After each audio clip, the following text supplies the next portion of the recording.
Mi suegra me humilló en mi boda, expuso secretos íntimos y dijo que yo no merecía a su hijo, pero confió demasiado en su mentira y algo inesperado empezó a desmoronarla. Perdí algo ese día, incluso antes de decir sí, y tardé semanas en entender que no fue la boda lo que se rompió primero. Entré a la ceremonia convencida de que, pese a la tensión previa con mi suegra, nada arruinaría nuestra boda. Me repetí esa frase como un mantra mientras avanzaba por el pasillo, con el vestido ajustándose a mi respiración y el corazón golpeándome en la garganta. Había trabajado demasiado para llegar ahí. No solo por el evento, sino por la relación, por el amor que me trajo hasta ese punto. Pensé que el día tendría la fuerza suficiente para imponerse a cualquier sombra. Percibí miradas extrañas y susurros entre algunos invitados, pero decidí ignorarlos. Los reconocí como ruidos inevitables de cualquier reunión familiar grande, chismes que siempre aparecen cuando se mezclan expectativas y viejas rencillas. Me aferré a la idea de que no me correspondía descifrar gestos ajenos. Sonreí. Seguí caminando. Elegí creer que nada de eso tenía que ver conmigo, aunque una parte de mí ya estaba alerta, tensa, como si esperara un golpe que aún no tenía nombre. Mientras me acercaba al altar, un recuerdo se impuso sin pedir permiso. Un flashback de los meses previos, de comentarios pasivo-agresivos que mi suegra había soltado con la precisión de quien no deja huellas visibles. Observaciones sobre mi forma de vestir, sobre mi pasado, sobre cómo las cosas se hacían distinto en su familia. Siempre envueltas en una cortesía afilada, siempre con esa sonrisa que parecía pedir disculpas por existir mientras juzgaba cada movimiento mío. Yo había aprendido a responder con silencio, convencida de que el tiempo acomodaría las piezas. Ella tomó el micrófono para un discurso sorpresa que nadie esperaba. No estaba en el programa. No lo habíamos hablado. La música se detuvo con un chirrido suave y las conversaciones se apagaron como velas. Sentí el aire cambiar, una presión distinta, como si el salón entero se inclinara hacia ella. La vi enderezarse, acomodar el vestido, adoptar esa postura de autoridad que había ejercido toda su vida sin cuestionamientos. Empezó con halagos falsos que me incomodaron más de lo que tranquilizaron. Dijo que yo era valiente, especial, una mujer interesante. Palabras elegidas con cuidado, pronunciadas con una cadencia que no celebraba, sino que medía. Cada frase parecía tener un doble fondo, un eco que no sonaba amable. Yo asentía, rígida, con una sonrisa que ya no me pertenecía. Sentí que mi rostro era una máscara prestada. Mi esposo apretó mi mano, sin saber lo que se avecinaba. Ese gesto, tan simple, me sostuvo por unos segundos. En su mirada vi confianza, una fe limpia que me partió en dos. Él estaba ahí por amor, por certeza. Yo, en cambio, empezaba a sentir que algo se deslizaba fuera de control. No quise alarmarlo. No quise ser la que arruina el momento con sospechas. Me quedé quieta, esperando que el discurso terminara y todo volviera a su cauce. Entonces sentí el nudo en el estómago. No fue una metáfora. Fue físico, contundente. Lo sentí cuando noté el brillo de satisfacción en sus ojos, un destello breve, casi imperceptible, que no encajaba con los halagos. Era la mirada de alguien que se sabe dueño del espacio, del tiempo, de la atención de todos. Una mirada que no celebra, sino que anticipa. Mientras hablaba, yo pensaba en las veces que me había pedido información, por preocupación. Preguntas suaves sobre relaciones pasadas, sobre decisiones difíciles, sobre momentos vulnerables que había compartido creyendo construir un puente. Recordé cómo asentía, cómo parecía escucharme con interés genuino. Recordé mi ingenuidad. Cada recuerdo se acomodaba ahora de otra forma, como piezas que encajan tarde.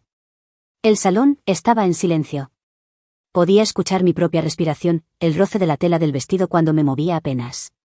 Me di cuenta de que muchos invitados estaban atentos, demasiado atentos, como si esperaran algo más que felicitaciones. Sentí el peso de sus expectativas caer sobre mí. No sabía por qué, pero ya no me sentía segura. Ella hizo una pausa. Fue breve, calculada.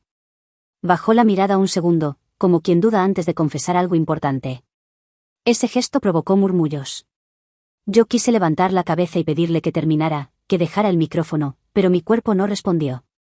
Estaba atrapada en una cortesía que se había vuelto jaula. Pensé en todas las veces que intenté agradarle. En las cenas donde me di cada palabra. En los regalos que elegí con cuidado. En las disculpas que ofrecí sin estar segura de haber hecho algo mal. Pensé en cómo había normalizado sentirme evaluada. Ese día entendí que nada de eso había sido suficiente ni lo sería jamás. El brillo en sus ojos regresó, más intenso. Sonrió, y ya no fue una sonrisa social. Fue una sonrisa íntima, dirigida a sí misma. Levantó el micrófono un poco más, como si necesitara asegurarse de que cada palabra llegara al fondo del salón. Yo sentí que el suelo se alejaba, que el equilibrio que había construido se volvía frágil. Anunció que iba a decir la verdad que nadie se atreve a decir. Lo hizo con una calma que me heló la sangre. No gritó. No se exaltó. Lo dijo como quien se cree moralmente obligado, como si estuviera a punto de hacer un favor colectivo. En ese instante, supe que nada de lo que viniera después sería inocente. Mi mente se llenó de preguntas que no alcanzaron a ordenarse. Quise mirar a mi esposo, buscar una señal, pero el tiempo parecía suspendido. El salón entero contuvo la respiración. Yo también. Y entendí, con una claridad brutal, que el día que debía ser perfecto estaba a punto de convertirse en otra cosa, algo que aún no podía nombrar, pero que ya me estaba desgarrando por dentro. Lo que dijo después no solo me expuso, plantó una duda que tardaría mucho más en sangrar. Mi suegra reveló supuestos secretos íntimos de mi pasado frente a todos con una naturalidad que me dejó sin aire. No lo hizo de golpe, sino despacio, como quien desgrana una historia que ha ensayado muchas veces en soledad. Cada dato salía de su boca con una precisión cruel, mezclado con medias verdades y silencios estratégicos. Sentí que mi vida dejaba de ser mía y pasaba a convertirse en un espectáculo ajeno. Afirmó que yo no merecía a su hijo y que lo estaba engañando. No usó insultos directos. No los necesitó. Lo dijo con una lógica torcida, presentándose como una madre preocupada, como alguien que solo buscaba proteger. Ese fue el golpe más duro. Porque no me atacaba desde el odio explícito, sino desde una falsa moral que muchos estaban dispuestos a creer. Yo la miraba, incrédula, intentando reconocer a la mujer que tenía delante. No lo conseguí. Algunos invitados reaccionaron con shock, otros con morbo. Lo vi en sus ojos, en la forma en que se inclinaban unos hacia otros, en las cejas levantadas, en las bocas entreabiertas. Nadie se levantó. Nadie interrumpió. La curiosidad pudo más que la incomodidad. Me sentí desnuda en medio del salón, observada desde todos los ángulos, reducida a una versión distorsionada de mí misma. Me quedé paralizada, incapaz de procesar tanta humillación. Mi cuerpo estaba ahí, de pie, con el vestido blanco que ahora parecía una ironía, pero mi mente se había retraído. Escuchaba palabras sueltas, frases que se clavaban sin orden. No lloré. No grité. Simplemente dejé de reaccionar. A veces, el dolor más profundo no provoca escándalo, sino vacío. Mi esposo intentó intervenir, pero ella lo silenció con autoridad. Bastó un gesto, una mano levantada, una mirada firme. Lo vi dudar, sorprendido por esa fuerza que conocía demasiado bien. Él abrió la boca, volvió a cerrarla. Yo sentí su tensión, su confusión. Por primera vez, noté que estaba dividido entre la imagen de su madre y la mujer que tenía al lado. Esa grieta me dolió casi tanto como las palabras que seguían cayendo sobre mí. Mientras ella hablaba, un recuerdo se abrió paso. Un episodio pasado donde me pidió información, por preocupación. La cocina de su casa, el tono suave, la pregunta aparentemente inocente. Yo había respondido sin defensas, creyendo que compartir me acercaría. En ese momento entendí que cada confidencia había sido almacenada, clasificada, preparada para ser usada cuando hiciera falta. Sentí vergüenza, no por lo que había vivido, sino por haber confiado. Me di cuenta de que esas confidencias ahora estaban siendo usadas contra mí. No tal como ocurrieron, sino reinterpretadas, exageradas, colocadas en un relato que me pintaba como indigna. Ella no estaba improvisando. Estaba ejecutando. Y yo era el blanco perfecto porque había sido transparente. Comprendí, con una claridad dolorosa, que la honestidad también puede ser un arma en manos equivocadas. El salón empezó a llenarse de un ruido extraño. No eran gritos ni discusiones. Eran aplausos incómodos, dispersos, que surgieron de algún lugar que no pude identificar. Aplausos que no celebraban, pero tampoco condenaban. Sonidos que sellaban la escena, que legitimaban lo ocurrido sin decirlo en voz alta. Ese sonido me atravesó más que cualquier acusación. El silencio que siguió fue pesado, espeso, casi físico. Sentí que me aplastaba el pecho. Nadie sabía qué hacer después de eso. Nadie sabía cómo mirar. Yo bajé la vista por primera vez, no por culpa, sino por cansancio. En ese instante, algo dentro de mí se quebró con un ruido seco y definitivo, y supe que aunque la ceremonia continuara, yo ya no era la misma mujer que había entrado por ese pasillo. No me acusaron oficialmente de nada, pero salí de mi propia boda sintiéndome sospechosa ante todos. Después de la ceremonia, noté miradas de desconfianza hacia mí que antes no existían. No eran abiertas ni descaradas. Eran peores. Miradas rápidas que se desviaban cuando yo intentaba sostenerlas, sonrisas tensas que no llegaban a los ojos, gestos forzados que reemplazaban la calidez que había sentido al llegar. Caminaba entre los invitados como si hubiera cruzado una frontera invisible, una línea que me separaba de ellos sin que nadie la nombrara. Algunos familiares de mi esposo evitaron hablarme. Personas que minutos antes me habían abrazado ahora se refugiaban en conversaciones paralelas, fingiendo interés en cualquier cosa que no fuera yo. Los reconocí. Sabía sus nombres, sus historias, sus vínculos. Esa evasión silenciosa me confirmó que las palabras de mi suegra no se habían evaporado en el aire. Habían encontrado dónde quedarse. Mi esposo me aseguró que confiaba en mí, pero su voz ya no sonaba igual. No dudaba abiertamente, no me acusaba, no repetía lo que ella había dicho. Sin embargo, había algo nuevo en su tono, una cautela que antes no existía. Como si ahora necesitara reafirmarse a sí mismo cada vez que decía que estaba de mi lado. Esa diferencia mínima fue devastadora. Porque el amor puede resistir muchas cosas, pero la duda es corrosiva cuando se instala en silencio. Empecé a cuestionarme qué tanto daño causaron esas mentiras. No solo hacia afuera, sino dentro de mi relación. Me pregunté cuántas semillas de sospecha habían quedado plantadas sin que nadie las viera crecer aún. Me pregunté si, en algún momento, él revisaría mentalmente cada cosa que sabía de mí, buscando señales que confirmaran o negaran lo que había escuchado. Esa posibilidad me quitó el aire. Recordé señales pasadas de manipulación por parte de mi suegra que antes había minimizado. Comentarios lanzados justo cuando estábamos a solas. Advertencias disfrazadas de consejos. Preguntas que no buscaban respuestas, sino grietas. Todo empezó a reorganizarse en mi memoria, como si alguien hubiera cambiado el orden de los recuerdos para que, por fin, encajaran. Sentí rabia conmigo misma por no haberlo visto antes, pero también una tristeza profunda por haber normalizado tanto malestar. Con el paso de las horas, descubrí que ella había contado versiones distintas de la misma historia.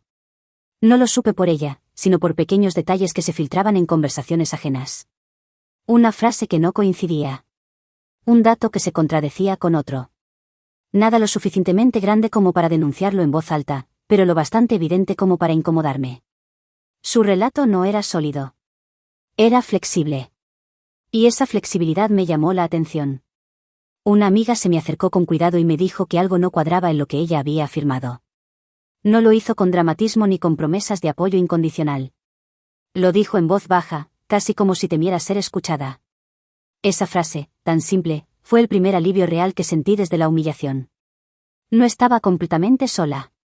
Alguien más había notado las fisuras. Esa noche entendí que defenderme de inmediato habría sido un error. No tenía la claridad ni la fuerza para enfrentar nada. Pero también supe que quedarme quieta para siempre no era una opción. La duda ya estaba sembrada, no solo en los demás, sino dentro de mí. Y mientras todos seguían adelante como si la boda hubiera sido solo un evento más, yo tomé una decisión silenciosa, no iba a gritar, no iba a suplicar, no iba a justificarme. Iba a observar, recordar y buscar la verdad con paciencia, aunque eso significara caminar sola por un tiempo. Descubrí la mentira cuando dejé de buscar consuelo y empecé a buscar patrones. Empecé a revisar mensajes antiguos y correos guardados con una frialdad que no reconocía en mí. No lo hice por obsesión ni por venganza, sino por necesidad.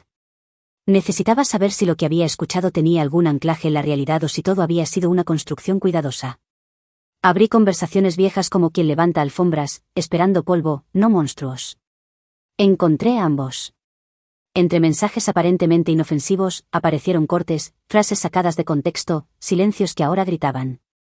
Descubrí que ella había intervenido conversaciones, que había reenviado fragmentos aislados, que había omitido respuestas enteras para sostener una narrativa conveniente. No eran pruebas espectaculares, pero sí constantes. La manipulación no estaba en un solo acto, sino en la repetición meticulosa de pequeñas distorsiones. Encontré pruebas de conversaciones manipuladas por mi suegra que me dejaron temblando. Capturas incompletas, fechas alteradas, referencias cruzadas que no coincidían. Al principio dudé de mí misma, como si estuviera forzando conexiones. Pero cuanto más revisaba, más claro se volvía el dibujo. No había improvisación. Había método. Y ese método tenía como objetivo erosionar mi credibilidad sin dejar huellas evidentes. Descubrí que ella exageró y alteró hechos deliberadamente. Un comentario casual transformado en una advertencia grave. Una anécdota trivial convertida en una señal de peligro. Comprendí que la verdad, en sus manos, era una materia moldeable. No mentía de forma burda, reinterpretaba. Y esa diferencia era clave, porque le permitía sostener que nunca había dicho algo falso, solo su versión. Un familiar político me confesó que ella también habló mal de mí en privado. No lo hizo con entusiasmo ni con deseo de conflicto. Me lo dijo con cansancio, como quien ya ha visto esa película antes. Sus palabras no me sorprendieron, me confirmaron. Me contó que había insinuado cosas, que había sembrado dudas, que había advertido con la misma voz preocupada que usó en la boda. Yo no era una excepción. Era el último episodio. Empecé a ver un patrón de control y celos enfermizos que atravesaba años. No solo conmigo, sino con otras mujeres que habían pasado por la vida de su hijo. Comparaciones constantes. Descalificaciones sutiles. Una necesidad permanente de ser el centro emocional. Entendí que no competía conmigo por él, competía con cualquiera que amenazara su lugar. Esa revelación no me alivió, pero me dio contexto. Me di cuenta de que no soy la primera pareja que intenta destruir. Ese pensamiento me atravesó con una mezcla de horror y solidaridad tardía. Pensé en las que vinieron antes, en las historias que quizás se contaron en voz baja, en las salidas silenciosas que nadie cuestionó. Yo había llegado más lejos, y por eso el golpe había sido público. No por valentía mía, sino por cálculo de ella. Sentí rabia, pero también claridad. La rabia fue intensa, breve, casi física. La claridad, en cambio, se instaló con calma. Ya no necesitaba defenderme de cada mirada ni justificar cada silencio. Sabía que la mentira existía y sabía cómo se sostenía. No tenía todas las piezas, pero tenía la estructura. Y eso cambió mi forma de pararme en el mundo. Comprendí que su mentira es frágil porque depende de que nadie mire demasiado de cerca. Se sostiene en la prisa, en el impacto inicial, en el miedo a preguntar. Basta una contradicción, un dato fuera de lugar, una repetición excesiva para que empiece a resquebrajarse. No necesitaba empujarla. Solo dejar de protegerla con mi silencio ingenuo. No sentí alivio inmediato. Sentí responsabilidad. Porque saber la verdad implica decidir qué hacer con ella. Y yo todavía no sabía si quería exponerla, ignorarla o simplemente dejar que se desmoronara sola. Lo único claro era que ya no estaba a oscuras. Y cuando la luz aparece, aunque sea tenue, nada vuelve a verse igual. No tuve que hacer nada para que se equivocara, solo tuve que dejar de corregirla. Mi suegra insistió en repetir su versión ante más personas, como si necesitara reforzarla para que no se desvaneciera. Lo hacía en reuniones pequeñas, en llamadas casuales, en comentarios lanzados como quien no quiere profundizar. Cada repetición tenía un matiz distinto. Un detalle agregado aquí, otro omitido allá. Yo escuchaba, atenta, sin intervenir. Por primera vez, no sentí la urgencia de defenderme. Cometió contradicciones al contar los mismos hechos, y esas grietas empezaron a hacerse visibles. No de inmediato, no de forma escandalosa. Fue algo progresivo, casi imperceptible. Una fecha que no coincidía. Un lugar que cambiaba según el oyente. Una intención atribuida que no se sostenía. Yo veía como algunos fruncían el ceño, como otros se quedaban en silencio un segundo más de lo habitual. Un detalle pequeño despertó sospechas en otros familiares. No fue una gran revelación, sino una incongruencia mínima que alguien decidió no dejar pasar. Una pregunta sencilla, hecha sin mala intención, que ella respondió de forma excesiva. Ese exceso fue su error. Porque cuando una historia es verdadera, no necesita defensa apasionada. Su reacción fue desproporcionada, y eso llamó la atención. Alguien empezó a hacer preguntas incómodas. No acusatorias, no directas, pero sí persistentes. Preguntas que buscaban entender, no confrontar. Yo me mantuve al margen, como una observadora que ya conoce el final. Sentí una mezcla extraña de tensión y alivio.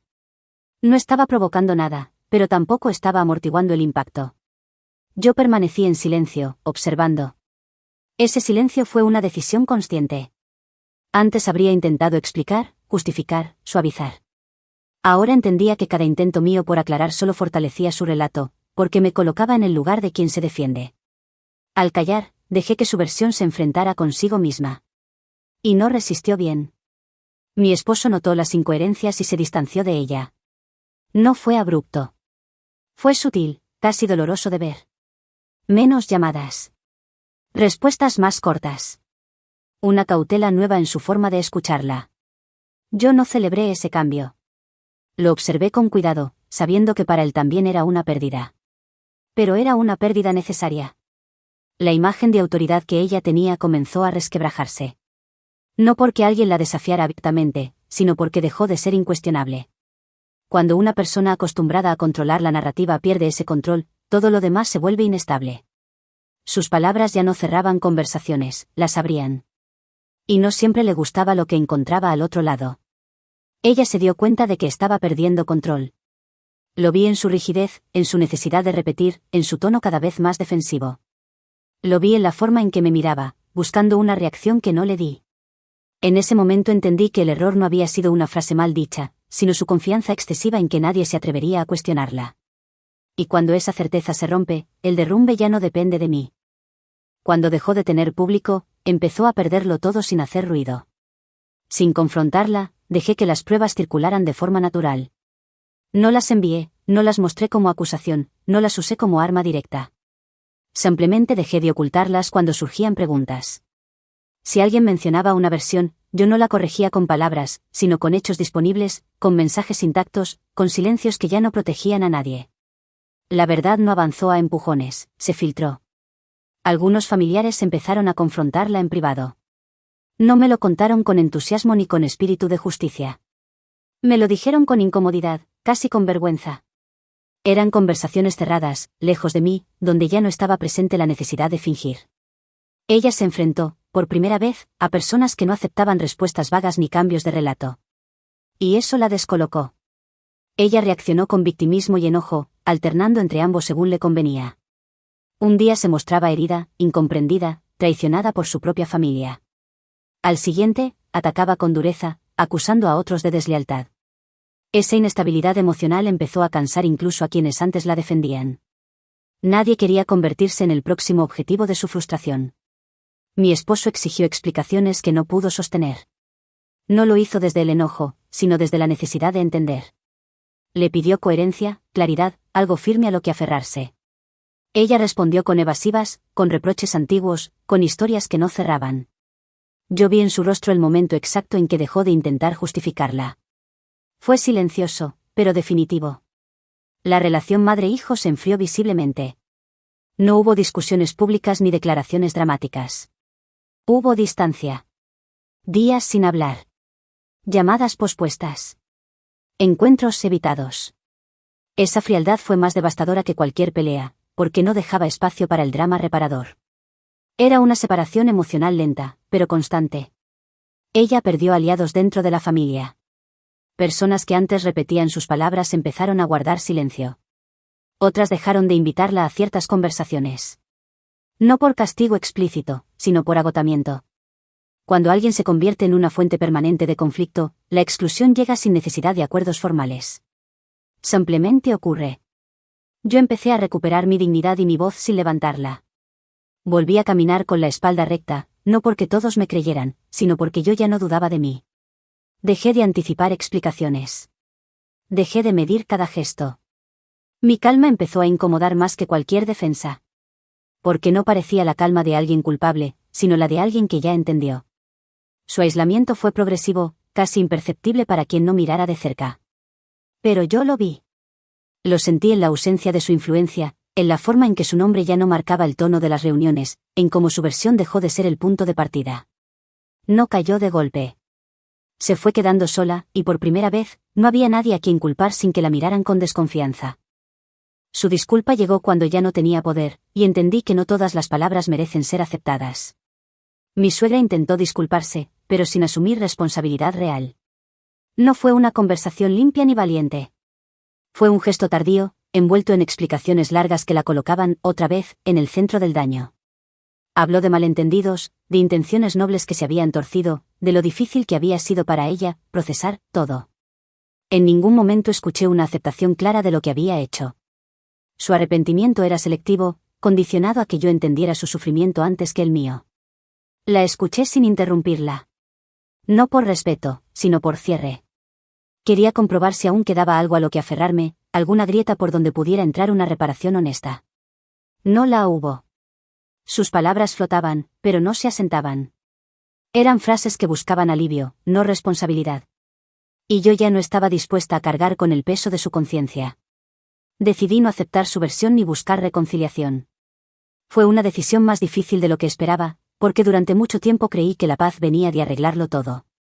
Aprendí, tarde, que hay conflictos que no se resuelven juntando las piezas rotas, sino dejando de tocarlas. No necesitaba su perdón ni ofrecer el mío. Necesitaba distancia y coherencia. Mi esposo me eligió claramente a mí por primera vez. No con discursos ni promesas exageradas, sino con actos. Puso límites donde antes había silencio. Priorizó nuestra calma por encima de la costumbre. No fue una traición a su madre, fue un reordenamiento necesario. Yo lo vi asumir esa pérdida con dolor, pero también con madurez. Y ese gesto reparó algo que había quedado dañado desde la boda. Entendí que no necesito humillarla públicamente. Durante un tiempo imaginé escenarios donde todo salía a la luz de forma espectacular, donde ella enfrentaba la misma exposición que me había impuesto. Pero esa fantasía se fue desvaneciendo. No porque no la mereciera, sino porque ya no me definía. Exponerla habría sido seguir orbitando alrededor de su poder. Y yo ya estaba saliendo de esa órbita. Su castigo fue la pérdida de control y credibilidad. Eso ocurrió sin anuncios ni ceremonias. Personas que antes la consultaban dejaron de hacerlo. Opiniones que antes cerraban discusiones ahora eran cuestionadas. Su voz ya no marcaba el ritmo. Esa consecuencia fue más profunda que cualquier vergüenza pública, porque era estructural. No había forma de revertirla con una actuación convincente. Me liberé del peso de querer convencer a todos. Ese deseo había sido una carga constante, una necesidad agotadora de ser entendida, validada, creída. Cuando lo solté, sentí una ligereza nueva. No porque todos estuvieran de mi lado, sino porque ya no necesitaba que lo estuvieran. Mi historia volvió a ser mía, sin la obligación de defenderla frente a cada mirada. Empecé a sanar lejos de su influencia. Cambié hábitos, rutinas, incluso silencios. Dejé de anticipar conflictos que ya no me pertenecían. Volví a escucharme con honestidad, sin la voz de ella filtrándose en mis decisiones. La sanación no fue rápida ni perfecta. Hubo días de enojo tardío, de tristeza acumulada. Pero cada paso estaba dirigido hacia adelante, no hacia la reparación de algo que nunca fue sano. La calma que llegó no fue dulce, sino firme. Una calma que no promete finales felices, pero sí continuidad sin miedo. No celebré su caída ni busqué su perdón. Simplemente seguí adelante, consciente de que la justicia emocional no siempre grita ni se exhibe. A veces se manifiesta en la elección diaria de no volver a un lugar donde ya aprendiste que no te cuidan. Mi suegra quedó marginada de eventos familiares importantes de una forma tan gradual que casi parecía accidental. Cumpleaños donde su nombre no aparecía en los mensajes del grupo. Reuniones organizadas sin consultarla. Decisiones tomadas sin pedir su opinión. No hubo un acuerdo explícito ni una expulsión formal. Simplemente dejó de ser imprescindible. Y para alguien que había construido su identidad sobre el control, esa omisión fue más dura que cualquier reproche directo. Su relación con su hijo quedó dañada de forma duradera. No rota de manera dramática, no destruida con gritos o ultimátums. Dañada. Que es peor, porque implica una grieta constante, una distancia que no se cierra con disculpas tardías. Él mantuvo el contacto mínimo, cordial, correcto. Pero algo esencial se había perdido. Ya no buscaba su aprobación ni compartía decisiones importantes. Yo veía en sus silencios una mezcla de duelo y alivio. Y entendí que elegir también implica renunciar.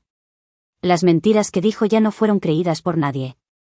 No porque todos se volvieran mis defensores, sino porque su palabra dejó de tener peso. Cuando hablaba, los demás escuchaban con cautela. Cuando insinuaba, nadie completaba la idea por ella. Sus historias ya no se expandían, se detenían. Esa pérdida de credibilidad fue irreversible. Una vez que alguien es visto como manipulador, incluso la verdad suya empieza a parecer sospechosa. Yo reconstruí mi imagen y mi autoestima lejos del ruido. No lo hice dando explicaciones tardías ni reclamando justicia. Lo hice viviendo. Volví a sentirme cómoda en espacios donde antes me tensaba. Recuperé la capacidad de mirar a los demás sin anticipar juicios. Me apropié otra vez de mi historia, sin corregir versiones ajenas, sin justificar silencios pasados. Mi dignidad dejó de depender de que otros entendieran todo. El matrimonio sobrevivió, pero con cicatrices reales. No fingimos que nada había pasado. Hablamos de la duda, del miedo, de la herida que dejó esa exposición pública. Aprendimos a nombrar lo incómodo sin usarlo como arma. No fue un final romántico ni una victoria absoluta. Fue una reconstrucción honesta, más lenta, menos idealizada. Y paradójicamente, más sólida. Aprendí a poner límites definitivos sin explicarlos en exceso. Dejé de negociar mi bienestar con la excusa de la familia. Entendí que la cercanía no justifica el daño, y que la sangre no es un salvoconducto para la crueldad. Esos límites no fueron anunciados, fueron ejercidos. Y una vez puestos, ya no me sentí obligada a defenderlos. No hubo final perfecto, pero sí merecido. Mi suegra no quedó sola en el mundo, pero tampoco volvió a ocupar el lugar que había usado para herirme. Yo no quedé intacta, pero tampoco rota. Cada quien cargó con lo que construyó. Y eso, aunque no suene épico, fue profundamente justo. Con el tiempo, entendí que lo más inesperado no fue su caída, sino mi transformación. No me convertí en alguien más dura, sino más clara. Dejé de confundir silencio con debilidad y distancia con derrota. Aprendí que la verdad no siempre necesita ser proclamada para imponerse. Acepté que la verdad no gritó, no se defendió en un escenario ni exigió aplausos. Simplemente permaneció. Y mientras todo lo demás se desgastaba, ella venció.